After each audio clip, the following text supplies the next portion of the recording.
Notre magazine maintenant. De plus en plus de femmes originaires de la campagne sont victimes de ce que l'on appelle l'exode rural. Elles n'ont généralement pas ou peu de formation professionnelle et éprouvent un certain nombre de difficultés pour s'intégrer dans l'activité des grandes villes. Que peuvent-elles faire? Un certain nombre de réponses que leur propose aujourd'hui notre partie magazine.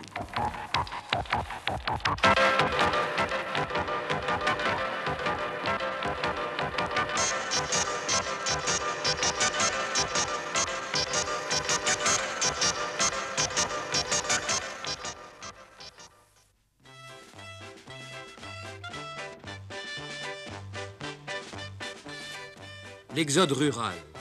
On en a beaucoup parlé, on en parlera encore. C'est la rançon du progrès des techniques. Cet exode touche particulièrement les femmes, les éternelles oubliées. Le problème, permettre à celles qui doivent partir pour la ville d'accéder à leur nouvelle vie dans les meilleures conditions possibles. Cela signifie d'abord apprendre un métier. Un reportage d'Anne Gaillard et de Karel Prokop. Ces femmes qui désertent le monde rural pour appartenir à celui de l'industrie, du commerce ou des bureaux, ce sont les mutantes agricoles. Mais pour elles, pas question d'arriver à la ville sans une formation leur permettant de choisir un métier, ni d'accepter n'importe quel emploi dans n'importe quelles conditions, comme c'était trop souvent le cas. Bécassine n'existe plus. Mon métier consiste à diriger une trentaine de personnes qui sont ici pour faire le service, l'entretien de la maison. J'ai des contacts avec les fournisseurs, les représentants, puisque c'est moi-même qui, en établissant les menus, dois faire les commandes, passer les achats. J'ai la responsabilité de cet établissement. Mais leurs salaires seront peu élevés et leurs conditions de vie difficiles.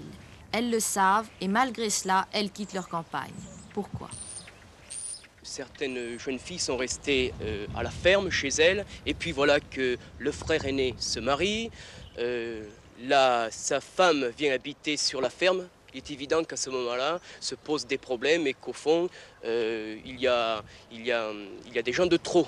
Alors qui est-ce qui part? Bien sûr, c'est la sœur. Je n'aurais pas pu rester à l'exploitation de mes parents, puisqu'en général, ce sont toujours les garçons qui reprennent l'exploitation. Il n'y a pas de débouché, alors forcément je vais aller en ville parce que c'est la seule solution pour moi. C'est normal qu'une jeune fille maintenant trouve un emploi ailleurs que dans la ferme lorsqu'elle n'a pas de place. Elles étaient donc sur l'exploitation de leurs parents et elles étaient des aides familiales. Alors, qu'est-ce que c'est qu'une aide familiale? C'est évident que c'est un statut, c'est un rôle un peu particulier. Elles faisaient un peu tout, quoi. Où est-ce qu'elles ont été à l'école pour la plupart? Certaines sont allées jusqu'au certificat d'études, dans un premier temps. Ensuite, d'autres sont allées dans les maisons familiales. Et en gros, en général, c'est un petit peu le cycle de leur scolarité. Je suis allée en maison familiale et je suis restée travailler à la ferme pendant 5 ans, jusqu'à 22 ans. Alors à 22 ans, j'ai décidé de reprendre une orientation professionnelle. Les maisons familiales rurales, 1 semaine à l'école, 2 semaines à la ferme.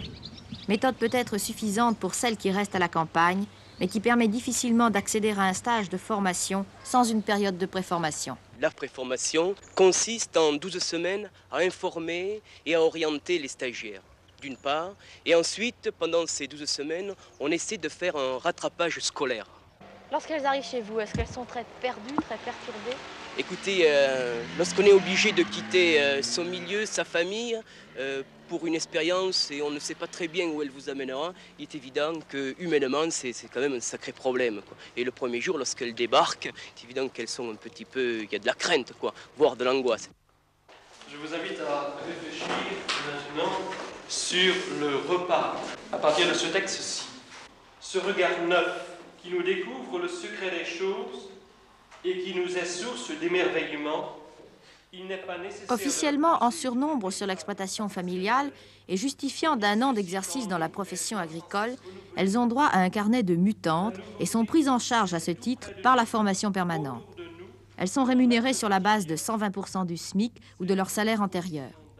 Le centre étant rarement à proximité de leur domicile, elles ont la possibilité d'être pensionnaires pour une somme modique.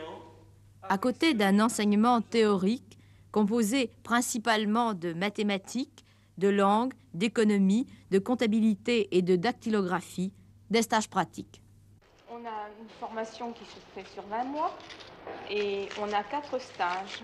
Et ce stage consiste à faire surtout du pratique, des travaux manuels, parce que la profession que j'ai choisie est l'économa. Alors pour diriger une maison collective, il faut obligatoirement connaître un petit peu les travaux pratiques pour pouvoir les diriger. Il faut connaître aussi la présentation, les quantités des denrées, les qualités, les prix. Quelle quantité il vous faut pour... Il nous en faut au moins 100 kilos, 100, 120, 120 kilos. Ah, ça s'achète au pour kilo? un repas, oui.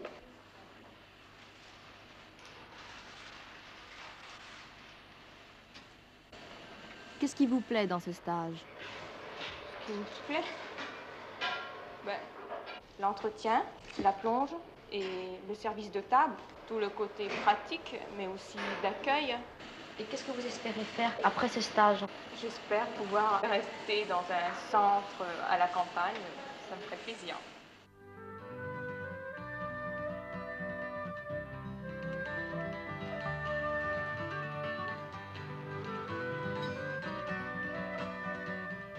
Le centre de formation, c'est l'ambiance retrouvée d'un sympathique pensionnat. Le stage pratique, loin du milieu familial et en dehors du centre, c'est pour la plupart le premier vrai contact avec la ville.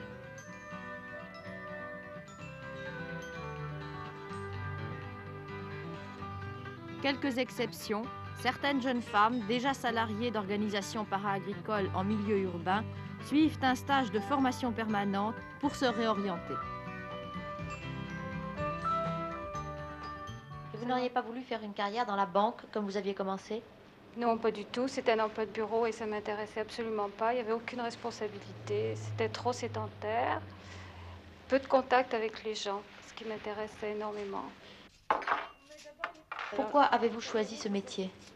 Pour les contacts, les responsabilités, la possibilité de formation permanente après, puis peut-être un poste de direction, mais beaucoup plus tard. Je crois qu'on peut y arriver par l'économa. Qui dit école, dit examen. Premièrement, augmenter le rendement au travail d'une personne. Deuxièmement, diminuer sa fatigue. Alors, intégration... De retour au centre, ce qu'elles auront appris au cours des stages pratiques fera l'objet d'un examen minutieux. Élèves et professeurs, constitués en jury, chronomètrent, observent et notent les fautes. L'économat et la gestion de collectivités ne sont pas les seuls débouchés possibles. Le secrétariat, la comptabilité, le commerce, les conseillères agricoles, la préparation aux carrières sociales et paramédicales et aux techniques de laboratoire. Outre ces stages, fréquentés surtout par les anciens agriculteurs, les jeunes femmes de la campagne peuvent, comme tout le monde, participer à ceux de l'AFPA, l'Association pour la formation professionnelle des adultes, qui propose d'autres types de formations. En ce moment, je fais un stage FPA pour devenir sténodactylo-correspondancière. Est-ce que vous êtes nombreuses à venir de la campagne et à suivre ce stage de la FPA? De la campagne, non, il n'y en a pas tellement parce que les filles de la campagne ne connaissent pas la FPA. À la ville, déjà, elles connaissent un peu plus, mais en campagne, c'est complètement inconnu. Et vous êtes payées, je crois? Nous sommes payés, effectivement, 90% du SMIC. Tout déduit, il me reste 55 000 francs en déduisant la nourriture. Vous avez mis combien de temps à obtenir la possibilité de faire ce stage? En principe, on attend 18 mois, 2 ans. Mais j'ai eu de la chance, j'ai attendu un peu moins, quoi, enfin 3-4 mois à peu près. Mais normalement, c'est nettement plus. Et quelle situation espérez-vous à la fin de ce stage? Oh, c'est un emploi de bureau, mais avec des possibilités de devenir secrétaire. Il y a des possibilités de promotion pour si on veut s'en donner la peine. J'ai besoin de travailler, oui, parce que faut que j'élève mon fils. Hein, et il faut que je trouve un travail qui me permette de l'élever convenablement. Mon chéri. Pour débuter, je compte pas plus de 1100 francs par mois. Ça vous suffira? Si je reste à la campagne, je peux y arriver, de juste, mais enfin, j'espère y arriver. Mais en ville, ça sera plus que juste. Et votre fils? Si j'habitais à la campagne, je pourrais le reprendre tous les soirs, alors ce serait plus pareil. Je l'élèverais moi-même, quoi. Ouais, je ferai tout mon possible pour revenir à la campagne, même si j'ai besoin de refaire un stage ou quelque chose comme ça, je tenterai. Parce que j'aime pas la ville. Et la campagne, c'est mieux pour moi. À la campagne, je peux faire ce que je veux, hein. Tandis qu'en ville, il faut déjà faire attention aux voisins. On ne peut pas se promener librement comme on veut. Et puis, il faut toujours courir, toujours se précipiter.